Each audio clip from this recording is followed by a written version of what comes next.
चलिए शुरुआत करते हैं हरित क्रांति, ग्रीन रेवोल्यूशन और अन्य सभी क्रांतियों के बारे में। श्वेत क्रांति क्या है, धूसर क्रांति क्या है, कृष्ण क्रांति क्या है, सभी जो है प्रश्नों को समझने वाले हैं जो आपकी आने वाली भर्ती के लिए बहुत जो है इंपॉर्टेंट साबित होने वाले हैं। यहाँ से वर्तमान में जो प्रश्न पूछे जा रहे हैं आपके लेखपाल भर्ती में, आपके पुलिस भर्ती में और उत्तर प्रदेश से संबंधित कोई भी आपकी परीक्षा है, अन्य कोई भी एग्जाम है, कृषि को लेकर बहुत नए नए प्रश्न पूछे जा रहे हैं। तो शुरुआत करते हैं एक एक प्रश्न की, बहुत बारीकी से समझने की कोशिश करते हैं। आखिर क्रांति का संबंध क्या है, कैसे जो है भारत में क्रांति की शुरुआत हुई। तो क्रांति को समझने के लिए कुछ कानून भी आपने पढ़ने पड़ेंगे, कैसे भारत सरकार के द्वारा कुछ कानून की शुरुआत की गई थी, कैसे ग्रीन रेवोल्यूशन भारत में लाई गई थी। एक एक पहलू को बड़े ध्यान से पढ़ेंगे। तो आपने थोड़ा सा पॉइंट ध्यान में रखना है कि 1943 का 1943 का बंगाल का अकाल, जी हाँ 1943 का जब देश आज़ाद होने ही वाला था तो देश आज़ादी से पहले बहुत भयंकर अकाल पड़ा था। भुखमरी से लाखों व्यक्ति की जो है मृत्यु हुई थी पश्चिम बंगाल में। बंगाल का जो है 1943 का अकाल बहुत खतरनाक साबित हुआ था और उसके बाद 1966 का जो सूखा आया था देश में, भारत में, यहाँ तक 1966 के सूखे में और 1943 का जो बंगाल अकाल हुआ था, देश में एक त्रासदी की जो है घटना सामने आई थी और यहाँ पर आपका अनाज की, खाने पीने के सामानों की बहुत कमी हुई थी। तो देश को आवश्यकता थी कि खाद्यान्न में कैसे देश आत्मनिर्भर बने। और हम जो है भारत देश उस समय अमेरिका से गेहूं का लगातार आयात कर रहा था। तो अमेरिका से गेहूं का लगातार आयात कर रहा था तो खाद्यान्न की हमें आवश्यकता थी। तभी कुछ सोसाइटी या कुछ फाउंडेशन, उनको जो है मदद से भारत में हरित क्रांति आई थी।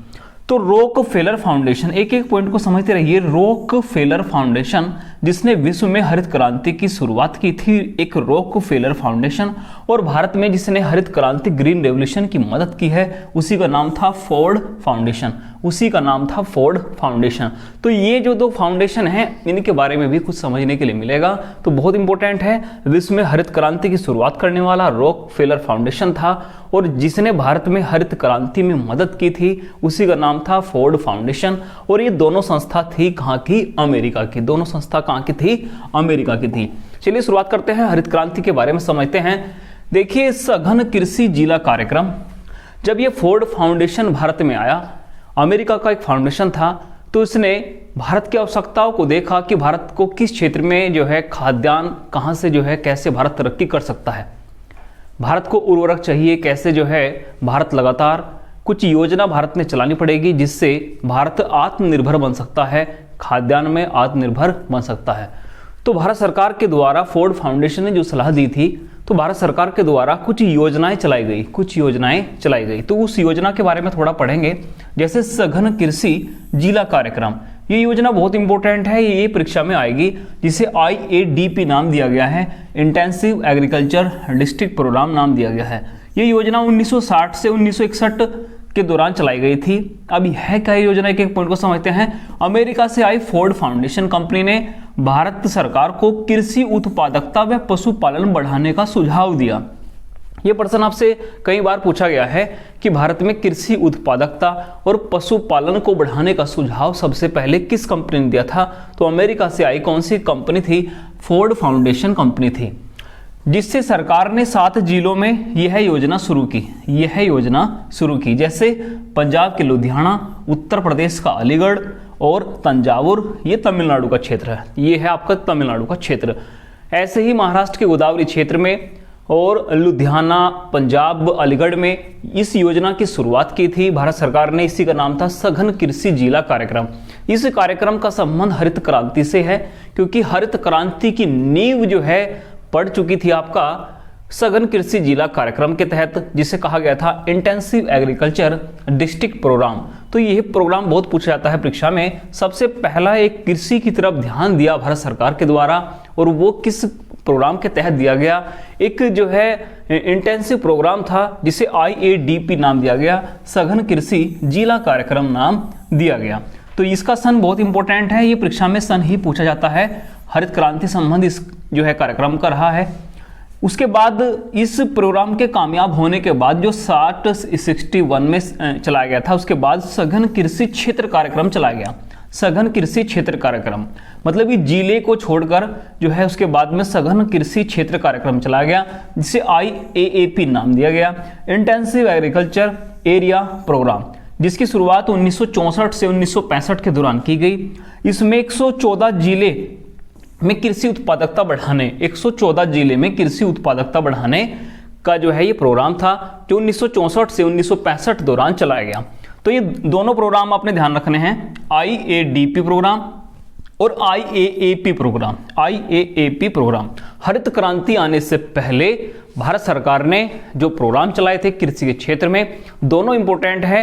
आपका IAAP प्रोग्राम ये जो है सन आपसे परीक्षा में पूछा जा सकता है 1964 से 65, और सघन कृषि जिला कार्यक्रम ये चलाया गया था IADP, जिसका नाम था, ये चलाया गया था 7 जिलों में। इसका सन भी परीक्षा में पूछा जा सकता है 1960 से 61 में। आप स्क्रीनशॉट लेना चाहें तो स्क्रीनशॉट ले सकते हैं, क्योंकि इस प्रकार के ही प्रश्न अब आपको मिलेंगे आपके परीक्षा में। अब देखिए हरित क्रांति आखिर कैसे आई, एक एक पॉइंट को बहुत जो है बारीकी से समझिए। देखिए विश्व में हरित क्रांति की शुरुआत नॉर्मन बोरलॉग के द्वारा की गई थी, नॉर्मन बोरलॉग के द्वारा की गई थी। तो ये पढ़ना बहुत इंपॉर्टेंट है कि हरित क्रांति की शुरुआत मैक्सिको में हुई थी। विश्व में हरित क्रांति की शुरुआत कहाँ हुई थी? मैक्सिको। देखिए हरित क्रांति क्या है, यदि छोटी सी भाषा में जाने, परिभाषा में जाने, तो हरित क्रांति मतलब है उन्नत बीजों के प्रयोग से अधिक उत्पादकता। जी हाँ, उन्नत बीजों का इस्तेमाल करके अधिक खाद्यान्न या अधिक जो है फसलों की उत्पादकता बढ़ाना, उसे ही हरित क्रांति कहा जाता है। तो विश्व में जो है एक प्रयोगशाला खोली गई थी मैक्सिको में, जिसे सीमिट नाम दिया गया था। सीमिट, ये परीक्षा में बहुत बार प्रश्न पूछा गया था कि सीमिट प्रयोगशाला सबसे पहली प्रयोगशाला है पूरे विश्व की, मैक्सिको में, जो खोली गई थी नॉर्मन बोरलॉग के द्वारा। विश्व में हरित क्रांति की शुरुआत हुई थी 1943 में, जिसका जो है केंद्र था अंतर्राष्ट्रीय गेहूं तथा मक्का सुधार केंद्र। एक प्रयोगशाला थी अंतर्राष्ट्रीय गेहूं तथा मक्का सुधार केंद्र। ये प्रयोगशाला कहाँ खुलती है? मैक्सिको में। और किसके द्वारा खोली जाती है? नॉर्मन बोरलॉग के द्वारा खोली जाती है। नॉर्मन बोरलॉग के द्वारा खोली जाती है। देखिए एक एक पॉइंट को बहुत बारीकी समझना है, क्योंकि यहाँ से प्रश्न बनता है परीक्षा में। ये प्रयोगशाला बहुत बार पूछी गई है, जिसे अंतर्राष्ट्रीय गेहूं तथा मक्का सुधार केंद्र सीमिट के नाम से जानते हैं। यह प्रयोगशाला आपका कहाँ है? मैक्सिको में है। तो यहाँ पर जो है हरित क्रांति सबसे पहले आपका मैक्सिको में सबसे पहले प्रयोगशाला तैयार की गई, और किसके द्वारा तैयार की गई? नॉर्मन बोरलॉग के द्वारा तैयार की गई। अब भारत में भी जरूरत थी, भारत में भी आवश्यकता थी हरित क्रांति की। तो भारत में होता क्या है, सबसे पहले पंतनगर कृषि विश्वविद्यालय की स्थापना होती है। जी हाँ, सबसे पहले होती है भारत में पंतनगर कृषि विश्वविद्यालय की स्थापना। पंतनगर कृषि विश्वविद्यालय, ये कृषि विश्वविद्यालय वर्तमान में उत्तराखंड में है, मगर पहले जब ये स्थापित हुआ था 1960 में, 1960 में, तो उस समय ये आपका कहाँ था? उत्तर प्रदेश में था। तो 1960 में पंतनगर कृषि विश्वविद्यालय की स्थापना होती है, और ये स्थापना होती है आपका पंतनगर में।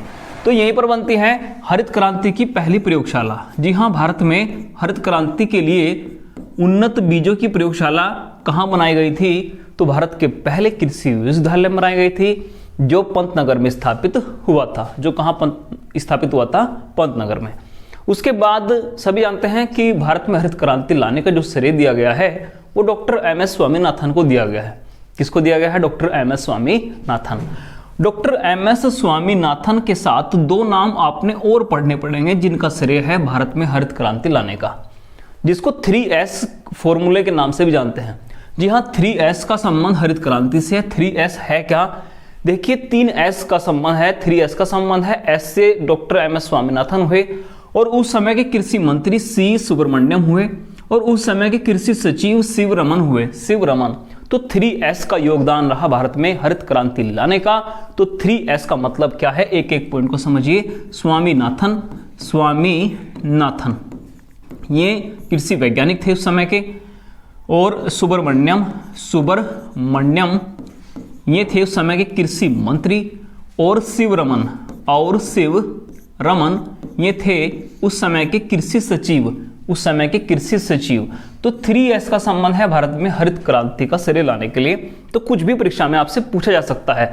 ये पहले प्रश्न आपसे पूछे गए हैं आपकी परीक्षाओं में कि हरित क्रांति जब आई थी भारत में तो हरित क्रांति लाने के लिए उस समय कृषि सचिव कौन था भारत का, तो शिव रमन थे। उस समय कृषि मंत्री कौन थे जिनको हरित क्रांति लाने का श्रेय दिया गया था, उनका नाम था सी सुब्रमण्यम। और आपके कृषि वैज्ञानिक को सभी जानते हैं MS स्वामीनाथन। MS स्वामीनाथन की जो है मुलाकात होती है, MS स्वामीनाथन की मुलाकात होती है मैक्सिको की प्रयोगशाला सीमिट में कार्य करने वाले नॉर्मन बोरलॉन्ग से। किससे मुलाकात होती है? नॉर्मन बोरलॉन्ग से। और इधर से पंजाब और यूपी की कुछ गेहूं की प्रजाति लेकर स्वामीनाथन जाते हैं मैक्सिको की प्रयोगशाला में। आखिर भारत में भी जो है उन्नत किस्म के बीज के द्वारा अधिक पैदावार हो सके, तो अब ये भारत में प्रयोगशाला बनती है सब जो है शोध के लिए पंतनगर में। और हम जो है प्रयोगशाला में जाते हैं कहां पर? मैक्सिको में सीमिट में, कि अपने जो है कुछ हाई जो है यील्डिंग वैरायटी यहां पर भी हरित क्रांति का विकास हो सके। अब देखिए कैसे प्रोसीजर चलता है भारत में हरित क्रांति का, एक एक पॉइंट को हम समझते हैं। हरित क्रांति का तात्पर्य, हरित क्रांति है क्या? देखिए हरित क्रांति 1966 से 1967 में आई थी हरित क्रांति। तो और क्या समझे इसमें, यहां से बहुत अच्छा प्रश्न आता है। हरित क्रांति का तात्पर्य क्या है? नई कृषि नीति में अपनाए गए अधिक उपज वाले बीजों। जी हां, हरित क्रांति का मतलब है कि कृषि नीति में अपनाए गए नए जो है अधिक उपज वाले बीजों, हाई यील्डिंग वैरायटी को ही जो है क्या कहा जाता है? हरित क्रांति कहा जाता है। अब क्या क्या चीज अपनाई गई थी? जैसे लरमा रोजा, कल्याण सोना, नूरिन और सोनारा 64। ये गेहूं की कुछ प्रजातियां हैं जो उस समय हरित क्रांति के दौरान अपनाई गई थी। तो यहां से प्रश्न बहुत आता है परीक्षा में कि लरमा रोजा किसकी प्रजाति है, कल्याण सोना किसकी प्रजाति है, नूरिन किसकी प्रजाति है, सोनारा 64 किसकी प्रजाति है। तो ये गेहूं की प्रजातियां थी। भारत में अधिक जो है उत्पादकता बढ़ाने के लिए हरित क्रांति में इन प्रजातियों का इस्तेमाल किया गया था। एवं बहुफसली कार्यक्रम के फलस्वरूप उत्पादन में तीव्र वृद्धि से था। जी हां, उत्पादन में तीव्र वृद्धि से ही था। किसका संबंध? हरित क्रांति का। और फसलें जैसे गेहूं और धान, दो फसल में क्रांति आई थी उस समय, गेहूं और धान में। जब 1968 से उत्पादन 120 लाख टन गेहूं से 170 लाख टन उत्पादन हुआ, तब हरित क्रांति शब्द अमेरिकी वैज्ञानिक विलियम गोर्ड ने दिया। ये आपसे प्रश्न पूछा जा सकता है कि हरित क्रांति शब्द आखिर दिया किसने? तो हरित क्रांति शब्द देने वाले हैं कौन? William gourd. और हरित क्रांति लाने के लिए कुछ प्रजातियों का योगदान रहा, जैसे लरमा रोजा, कल्याण सोना, नूरिन और सोनारा 64। उत्पादकता जब बढ़ी 120 लाख टन से, और कितना लाख टन हुई? 170 लाख टन। तो तब जो है हरित क्रांति का नाम और उभर के आया। एक बार और थोड़ा सा समझे। देखिए हरित क्रांति के बारे में एक एक पॉइंट को हमने बहुत बारीकी समझना है। हरित क्रांति, क्योंकि यहां से परीक्षा में यदि पहले प्रश्न पूछे गए हैं तो एक एक पॉइंट को बहुत बारीकी से हमने समझना है, आखिर हरित क्रांति क्या है। ठीक है, तो हरित क्रांति के बारे में जैसे हमने पढ़ा कि हरित क्रांति का योगदान जो है 3S का योगदान रहा। ठीक है, उसमें कृषि सचिव भी आ गए, कृषि वैज्ञानिक भी आ गए, और उसी में आपका कृषि वैज्ञानिक, कृषि सचिव और कृषि मंत्री आए थे। ठीक है, देखिए भारत में हरित क्रांति के लिए यदि आपसे कोई प्रश्न पूछ लिया जाए कि भारत में सबसे पहले कहां पर हरित क्रांति की प्रयोगशाला खुली थी, तो आपने ध्यान रखना है कहां पर खुली थी? पंतनगर में। यह भारत का पहला कृषि विश्वविद्यालय है जो खुलता है 1960 में, 1960 में। मगर यदि बात करें विश्व में हरित क्रांति की शुरुआत कहां पर हुई थी, तो विश्व में हरित क्रांति की शुरुआत करने वाले नॉर्मन बोरलॉन्ग थे। ठीक है, और सीमिट उनकी क्या थी? प्रयोगशाला। नॉर्मन बोरलॉन्ग। ये प्रश्न बहुत बार परीक्षा में पूछा गया है, देखिए बोरलॉन्ग जो पुरस्कार है वो कृषि क्षेत्र में दिया जाता है। नॉर्मन बोरलॉन्ग के नाम से ही बोरलॉन्ग पुरस्कार कृषि क्षेत्र में दिया जाने वाला एक पुरस्कार है। कृषि क्षेत्र में दिया जाने वाला क्या है कि पुरस्कार। तो नॉर्मन बोरलॉन्ग, ये भी आपने ध्यान रखना है, कृषि क्षेत्र में दिया जाने वाला एक पुरस्कार है बोरलॉन्ग पुरस्कार। दूसरा आपने ध्यान रखना है कि नॉर्मन बोरलॉन्ग को स्वयं मिला है आपका शांति के क्षेत्र में नोबेल पुरस्कार, शांति के क्षेत्र में उनको क्या मिला है, नोबेल पुरस्कार भी मिला है, नोबेल पुरस्कार से सम्मानित उनको किया गया था, ये आपने ध्यान रखना है। नॉर्मन बोरलॉग की सहायता की थी विश्व में हरित क्रांति लाने के लिए तो रॉकफेलर फाउंडेशन ने, रॉकफेलर फाउंडेशन बहुत इंपॉर्टेंट है अमेरिका की। उसके बाद भारत में यदि हरित क्रांति आई है तो भारत में हरित क्रांति के लिए जिसने जो है सहायता की है उन्नत बीजों में भारत के लिए, तो वो की है फोर्ड फाउंडेशन ने। वो किसने की है, फोर्ड फाउंडेशन।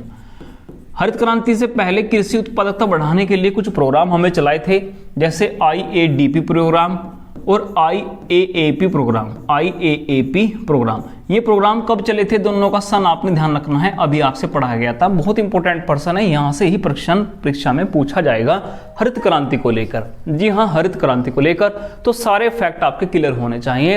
हरित क्रांति आखिर कैसे आई, कुछ जो है आपने उन्नत बीजों का पता होना चाहिए, जैसे गेहूं की कुछ प्रजातियां थी, जैसे लरमा रोजा, ये प्रजातियां आपने ध्यान रखनी है। कल्याण सोना प्रजाति है, सोनारा 64 है, तो आपसे परीक्षा में पूछा जा सकता है, क्योंकि इनसे ही हरित क्रांति में बहुत मदद मिली थी देश में, जो है हरित क्रांति लाने में इन प्रजातियों का काफी योगदान रहा था। एक एक पॉइंट आपने समझना है। उसके बाद हरित क्रांति शब्द आखिर किसने दिया, ये प्रश्न आपसे पहले भी कई बार पूछा गया है कि हरित क्रांति शब्द किसने दिया, तो शब्द दिया अमेरिकी वैज्ञानिक विलियम गोड के द्वारा। जी हाँ, अमेरिकी वैज्ञानिक विलियम गोड ने हरित क्रांति शब्द दिया था। तो उम्मीद है आपने एक एक पॉइंट बहुत बारीकी से पढ़ा होगा। चलिए चलते हैं जो है अब श्वेत क्रांति के बारे में समझते हैं। यहां से क्या प्रश्न आता है, श्वेत क्रांति जिसे जो है ऑपरेशन फ्लड के नाम से जाना जाता है। आपने कहीं ना कहीं अवश्य पढ़ा होगा कि श्वेत क्रांति के जनक डॉक्टर वर्गीज कुरियन हैं, ऑपरेशन फ्लड क्या था, एक एक पॉइंट को बहुत बारीकी से समझते हैं। दुग्ध क्रांति या ऑपरेशन फ्लड भारत की योजना है, इसे श्वेत क्रांति भी कहते हैं। 13 जनवरी 1970 को इसकी शुरुआत हुई थी। जी हाँ, इसकी आपने डेट ध्यान रखनी है। आनंद डेयरी सेंटर, जो वर्तमान में अमूल के नाम से जाना जाता है, गुजरात में। जी हाँ, भारत में श्वेत क्रांति की जो शुरुआत हुई थी वो आनंद स्थान पर हुई थी, आनंद डेयरी सेंटर पर हुई थी। ये गुजरात में है। वर्तमान यहाँ पर एक बहुत बड़ा प्लांट है, और किसका प्लांट है, अमूल का प्लांट है।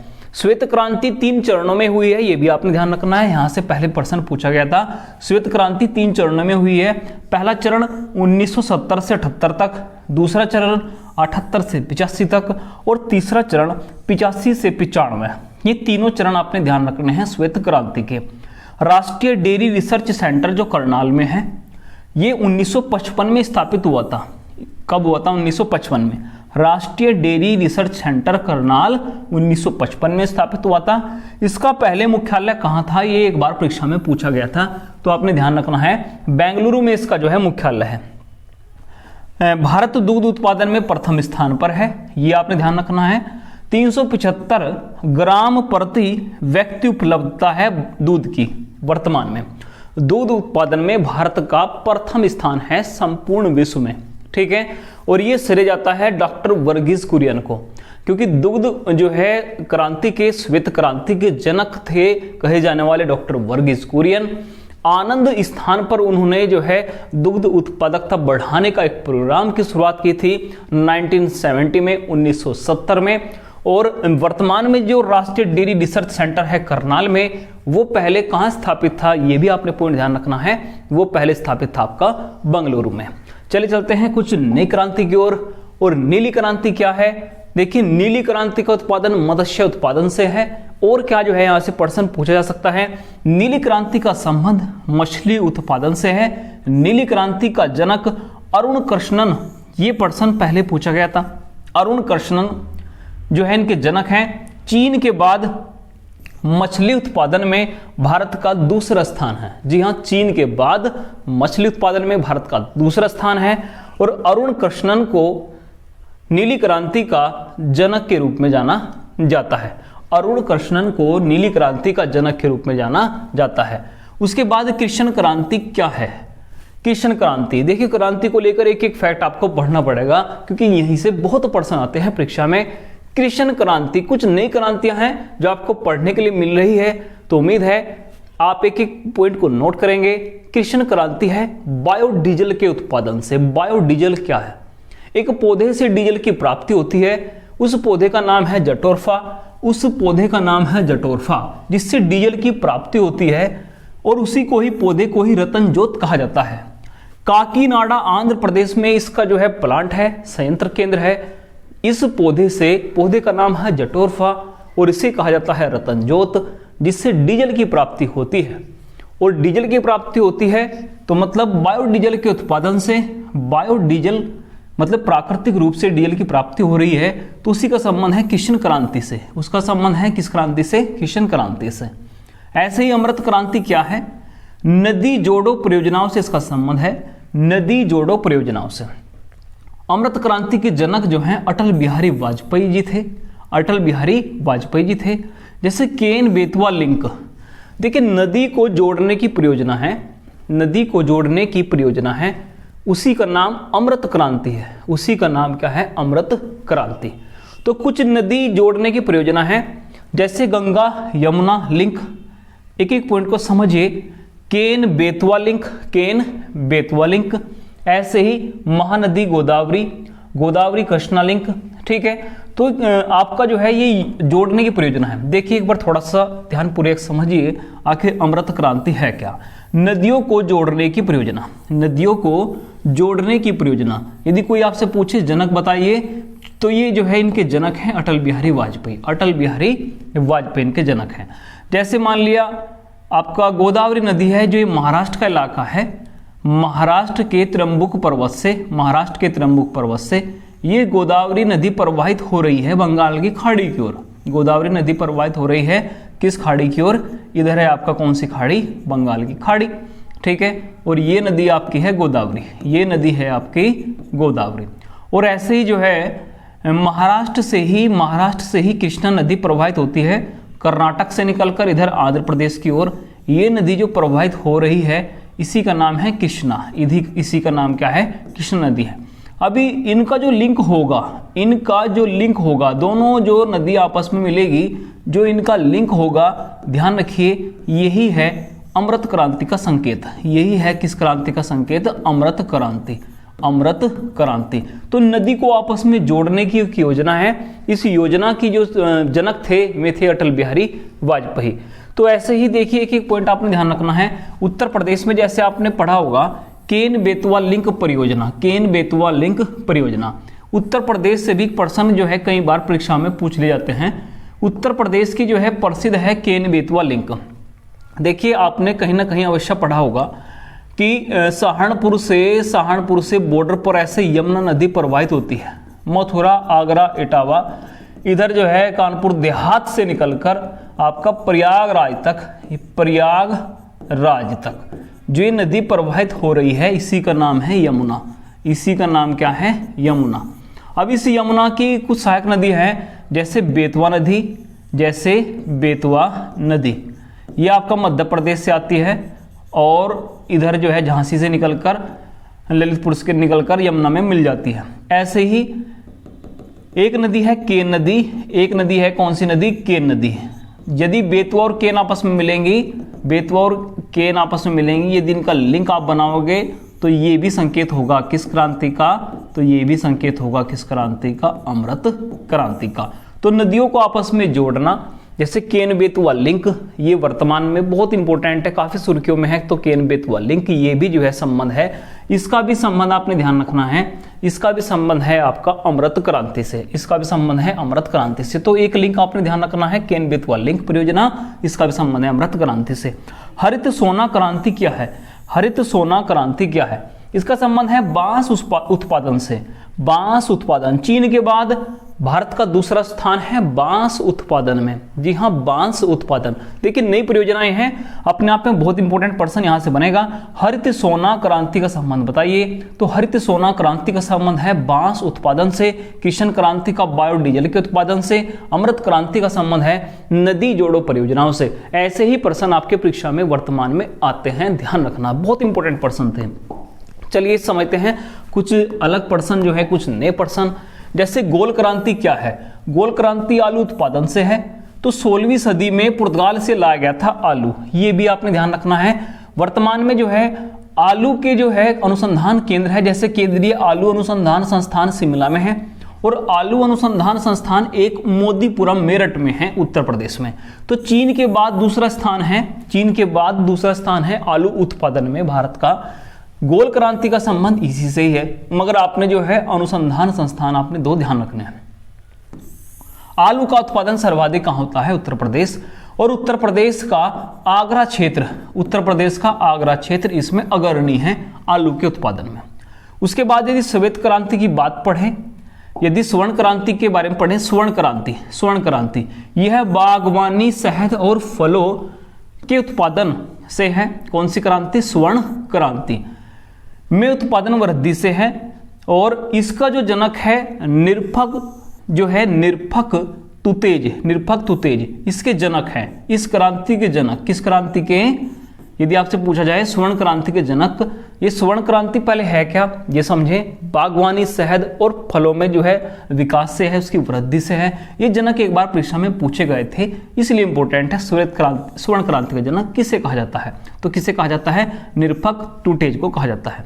स्वर्ण रेशा क्रांति क्या है? स्वर्ण रेशा क्रांति क्या है, जिसे गोल्डन फाइबर क्रांति कहते हैं। गोल्डन फाइबर ये जूट के उत्पादन से है। भारत का प्रथम स्थान है फिलहाल वर्तमान में, और द्वितीय स्थान बांग्लादेश का आ गया है। और सबसे पहले रिसरा पश्चिम बंगाल में जूट कारखाना खोला गया था। ब्रिटिश शासन में सबसे पहले रिसरा एक जगह है पश्चिम बंगाल में, वहां पर जूट कारखाना खोला गया था। और ये आपने ध्यान रखना है कि स्वर्ण रेशा क्रांति या गोल्डन फाइबर क्रांति का संबंध कहां से है? जूट उत्पादन से है। स्वर्ण क्रांति आपने पढ़ ली और गोल क्रांति भी आपने पढ़ ली। चलिए चलते हैं कुछ नए प्रश्न की ओर। ग्रीन गोल्ड क्रांति का संबंध यदि आपसे पूछा जाए तो ग्रीन गोल्ड क्रांति का संबंध चाय उत्पादन से है। चीन प्रथम पर है, भारत द्वितीय स्थान पर है चाय उत्पादन में। और ग्रीन गोल्ड क्रांति का संबंध चाय उत्पादन से है। ब्राह्मणी क्रांति ये मोस्ट इंपोर्टेंट है, अभी एक परीक्षा में पूछी गई थी। ब्राह्मणी क्रांति ये भिंडी उत्पादन से है। पीली क्रांति का तिलहन उत्पादन से है। पीली क्रांति है तिलहन उत्पादन। आपने ध्यान रखना है कि भारत में तिलहन प्रौद्योगिकी मिशन की शुरुआत कब हुई थी? ठीक है, देखिए सोयाबीन जो है वो तिलहन में भी और दलहन में दोनों में आता है। तिलहन प्रौद्योगिकी मिशन की शुरुआत हुई थी 1986 में। 1986 में तिलहन उत्पादन में भारत का तीसरा स्थान है। पहले दो स्थानों पर ब्राजील और चीन है। और पीली क्रांति का संबंध है तिलहन उत्पादन से। पीली क्रांति का संबंध तिलहन उत्पादन से है, मगर उससे भी मोस्ट इंपोर्टेंट पर्सन है कि भारत में तिलहन प्रौद्योगिकी मिशन की शुरुआत कब हुई थी? तो आपने ध्यान रखना 1986 में हुई थी, 1986 में हुई थी। उसके बाद चलते हैं धूसर क्रांति क्या है, बार बार परीक्षा में पूछी जाती है। धूसर क्रांति या भूरी क्रांति क्या है? इसका संबंध उर्वरक उत्पादन से है। उर्वरक खपत में पांडुचेरी का प्रथम स्थान है, ये भी परीक्षा में आता है। उर्वरक उत्पादन का संबंध है धूसर क्रांति या भूरी क्रांति से। मुख क्रांति क्या है? देखिए सब नए प्रश्न आपको मिल रहे हैं, जो परीक्षा में कुछ नए प्रश्न आपको मिलने वाले हैं। मोटे अनाजों के उत्पादन से। संयुक्त राष्ट्र द्वारा 2023 को अंतर्राष्ट्रीय मोटे अनाज वर्ष के रूप में मनाया जाएगा। उम्मीद है इस प्रश्न को भी आपने कहीं ना कहीं पढ़ा होगा कि 2023 जो है अंतर्राष्ट्रीय मोटे अनाज वर्ष के रूप में मनाया जाएगा। और इसका संबंध है किस क्रांति से? मुख क्रांति से। मुख क्रांति। रजत रेशा क्रांति, इसका संबंध है कपास उत्पादन से। रजत रेशा क्रांति का संबंध है कपास उत्पादन से। और कपास अनुसंधान यदि केंद्र आपसे कोई पूछ ले तो कहां पर है? नागपुर, महाराष्ट्र में है। कपास अनुसंधान केंद्र कहां है? नागपुर, महाराष्ट्र। चलिए चलते हैं कुछ और क्रांति के बारे में पढ़ते हैं। यदि ये सब पॉइंट आप पढ़ लोगे तो क्रांति से प्रश्न गलत नहीं होगा। लाल क्रांति क्या है? टमाटर और मांस उत्पादन से उसका संबंध है। सदाबहार क्रांति का संबंध समग्र कृषि विकास से है। समग्र कृषि विकास से है। सूर्योदय क्रांति इलेक्ट्रॉनिक उद्योग के विकास से है। ऐसे ही सुनहरी क्रांति का संबंध बागवानी उत्पादन बागवानी अनुसंधान संस्थान कहाँ पर है? बेंगलुरु में है। देखिए सुनहरी क्रांति का संबंध है कहाँ से? बागवानी उत्पादन से है। और बागवानी अनुसंधान संस्थान कहाँ है? बेंगलुरु में है। केंद्रीय उपोष्ण बागवानी संस्थान कहाँ है? लखनऊ में है। रजत क्रांति का संबंध अंडा उत्पादन से है। रजत क्रांति चीन अमेरिका के बाद भारत का तीसरा स्थान है अंडा उत्पादन में। ठीक है, ये सभी क्रांतियां अपने आप में बहुत इंपॉर्टेंट है। सूर्योदय क्रांति बहुत अच्छा प्रश्न है, यहाँ से पूछा जा सकता है। सदाबहार क्रांति समग्र कृषि विकास से है। और आपका ये बागवानी संस्थान भी परीक्षा में पूछे जाते हैं। कहाँ कहाँ है बागवानी संस्थान? गुलाबी क्रांति सभी ने पता होगा, झींगा उत्पादन से है। गंगा क्रांति बहुत इंपॉर्टेंट है, काफी जो है यहाँ से प्रश्न पूछ जाता है। भ्रष्टाचार के खिलाफ सदाचार पैदा करने हेतु चलाई गई थी कौन सी क्रांति? गंगा क्रांति। इंद्रधनुष क्रांति क्या है? 2000 ईस्वी में नई राष्ट्रीय कृषि नीति की घोषणा की गई थी। 2000 ईस्वी में नई कृषि राष्ट्रीय नीति की घोषणा की गई थी। और सभी जो क्रांतियां हैं उनको जो है अच्छा विकास उनमें हो, तो उसी के लिए इंद्रधनुष क्रांति चलाई गई थी। जी हाँ, इंद्रधनुष क्रांति चलाई गई थी। जैसे आपका हरित क्रांति, श्वेत क्रांति, पीली, नीली, लाल, सुनहरी, रजत जो है सभी को एक साथ लेकर चलना होगा। इसी के लिए जो है इंद्रधनुष क्रांति की शुरुआत की गई थी। और कब की गई थी? ये 2000 ईस्वी के लगभग की गई थी, क्योंकि तभी की गई थी राष्ट्रीय कृषि नीति की घोषणा। तो उम्मीद है सारी क्रांति को आपने पढ़ा होगा। तो यहाँ से बहुत प्रश्न आते हैं। चैनल को सब्सक्राइब कीजिए और कहीं ना कहीं इस वीडियो को अवश्य शेयर कीजिए, क्योंकि यहाँ से किसी ना किसी का फायदा अवश्य होगा। मिलते हैं एक नई वीडियो के साथ। तो धन्यवाद।